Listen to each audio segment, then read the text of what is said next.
조국 전 장관 일가의 사모펀드 의혹 관련 핵심 인물입니다. 코링크 PE의 실질적인 총괄 대표죠. 그러니까 운영자입니다.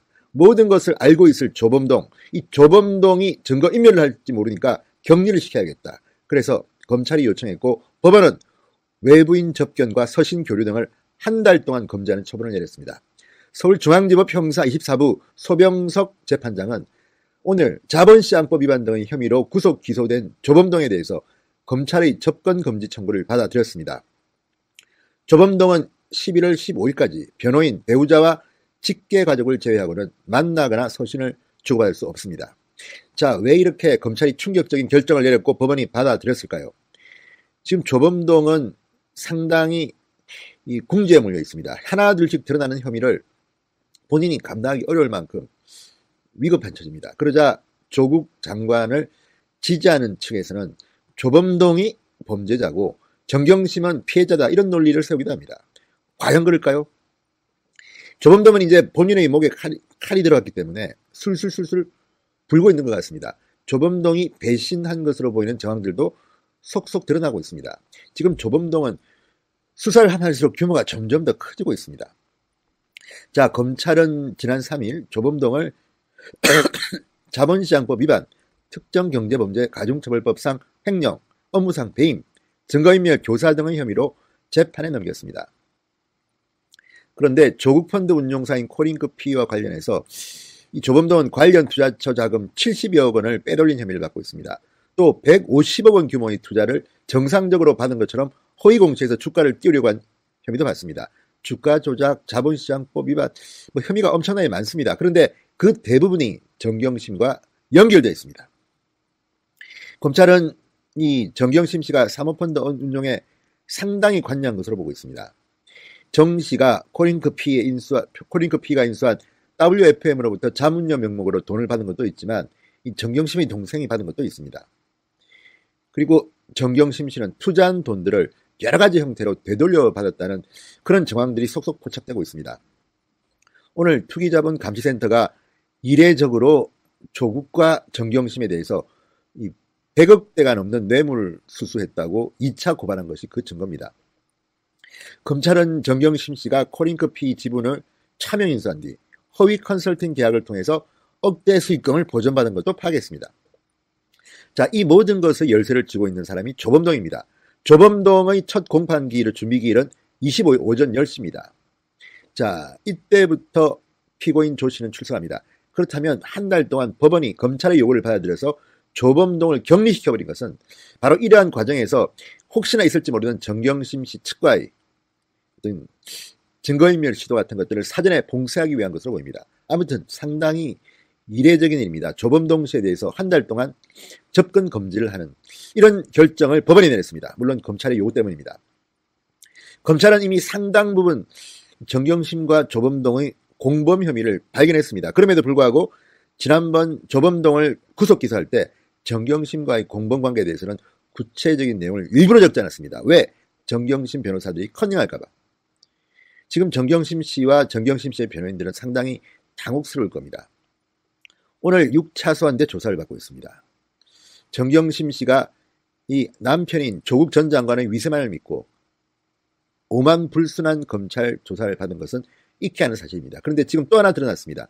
정경심 씨가 뇌경색, 뇌종양 진단을 받았다고 주장했는데 입원 확인서를 검찰에 팩스로 냈는데 그게 신경과가 아니라 정형외과 이름으로 냈답니다. 이것 또한 말이 안 되는 건데요. 지금 정경심 씨는 왜 이렇게 오만한 행동 그리고 금방 들통날 행동을 하는 걸까요? 조국 동생도 마찬가지입니다. 이런 것들은 이 사람들이 이 개혁을 과장한 이 사람들이 얼마나 오만하고 국민들을 우습게 보는지를 드러내주는 사례가 아니겠습니까? 오죽했으면 법원이 이 조범동의 접근 금지 명령을 내렸겠습니까? 아무튼 이에 따라서 이 검찰 수사는 더 빨라질 것이고 조범동은 격리된 채 점점 더 술술술술 불 겁니다. 조범동의 배신에 대해서는 여러 번 보도해 드렸지만 어쨌든 이 법원의 오늘 결정은 상당히 충격적입니다. 조범동은 이제 한 달 동안 외부인들과 격리됩니다. 접근 금지 명령. 자, 이제 정경심에 대한 조사가 진행되고 있는데 이번 금요일쯤 과연 검찰이 정경심 씨에 대해서 구속영장을 칠 건지가 관심이다. 자, 진단서, 이번 확인서만 냈다는데 진단서가 정말 뇌종양, 뇌경색 진단이 심각한 것인지 이것은 아직 알 수 없습니다. 물론 심각하다면 거기에 온당한 대우를 하는 게 맞겠죠. 그렇지만 지금 드러난 것들을 보면 조국 일가는 엄살의 선수들인 것 같습니다. 일반 국민들은 그렇게 잘 못합니다. 그리고 변호인단만 14명이 붙어 있습니다. 돈도 많은가 봅니다. 자, 이제 윤석열 검찰은 물러날 수 없는 싸움에 직면해 있습니다. 할 것은 지금 다 하고 있습니다. 자, 오늘 또 정경심의 6차 소환을 받는데 1시 넘었어야 왔다고 합니다. 진술 줘서 열람을 오래 할 겁니다.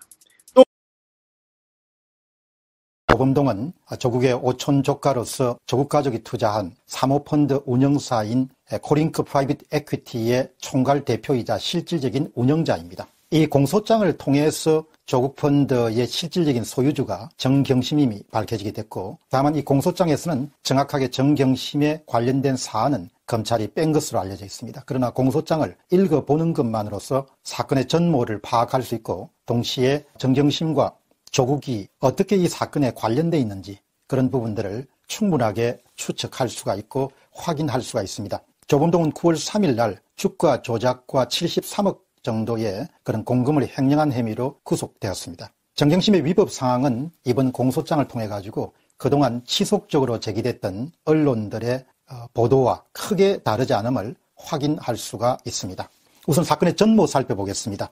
조국 일가의 사모펀드, 일명 조국펀드는 조 장관의 처인 정경심의 요구로 만들어졌습니다.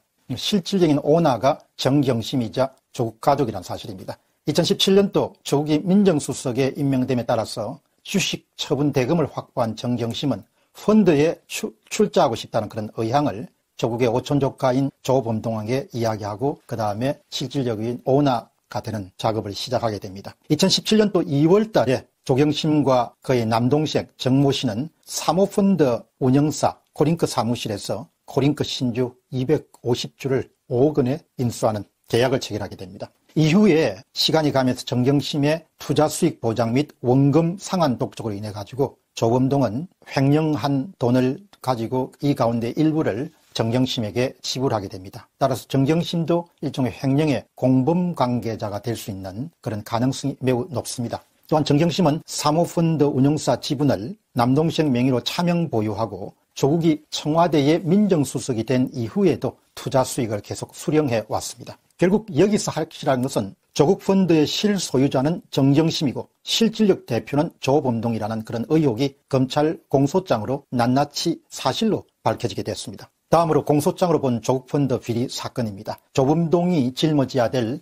범죄는 3가지입니다. 이 3가지에 모두 정경심이 직접 관련되어 있습니다. 첫 번째는 자본시장법 위반입니다. 조범동은 정경심 등 가족 6명으로부터 14억 원의 자금을 유치합니다. 실제 투자한 자금은 14억 원이지만 다른 100억 원 규모의 허위 투자 약정을 금융위원회에 허위 신고한 혐의, 일종의 자본시장법 위반으로 구속되었습니다. 두 번째는 횡령 부분입니다. 이 사안은 굉장히 중대한 범죄 사항인데 조범동의 횡령 규모는 약 10건이고 규모는 72억입니다. 정확하게 72억입니다. 조범동은 정경심 남매에게 투자에 따른 수익 보장을 위해 가지고 코링크 지분을 인수 계약 체결함과 동시에 조국의 처남인 정 씨를 명의자로 하는 허위 컨설팅 계약서를 작성하고 컨설팅 비용 명목으로 수수료 명목으로 월 860만 3천 원을 지급했습니다. 지난해 9월까지 19회에 걸쳐서 총 1억 5,800만 원 가량이 지급됐습니다. 또한 조범동은 정경심 남매가 2018년 8월쯤 투자금 상환을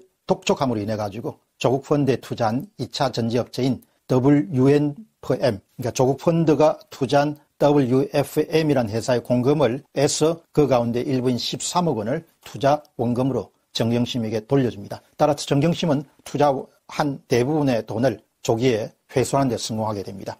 세 번째입니다. 증거 인멸 및 증거 은닉 교사입니다. 조 씨는 검찰 수사가 다가옴에 따라서 필리핀으로 도피하기 이전에 조국과 관련된 모든 그런 서류를 폐기할 것을 주변 사람들에게 지시를 하고 또 컴퓨터 및 자료 일반을 폐기하도록 요청을 했습니다. 그리고 8월 17일과 19일에 강원도가 충북의 리조트에서 이른바 조국 청문회 대책회의를 개최하게 됩니다. 이 과정에서 정경심과 그다음 정교수 동생 정모 씨 이름 그리고 조국과 관련된 모든 그런 이름을 서류와 파일 등에서 삭제하라는 그런 지시를 내리게 됩니다. 이 과정에서 조범동은 정경심과 긴밀히 협의를 하면서 대응책을 모색했고 또 이에 따라서 각종 수사 대상에 오를 만한 그런 관련 서류와 같은 것을 인멸한 일종의 증거 인멸 과정에서 조범동과 정경심은 공범관계를 형성했습니다. 요약해서 말씀드리겠습니다. 정경심은 조범동과 거의 공범관계로 조국펀드를 만들었고 운영해왔는데 이런 위법 상황에 대해서 검찰이 앞으로 어떻게 처리하게 될지 궁금하게 생각합니다. 다만 앞에서도 말씀드렸지만 조범동의 검찰 공소장에는 정경심 관련 의혹은 빠져 있습니다. 공병호TV의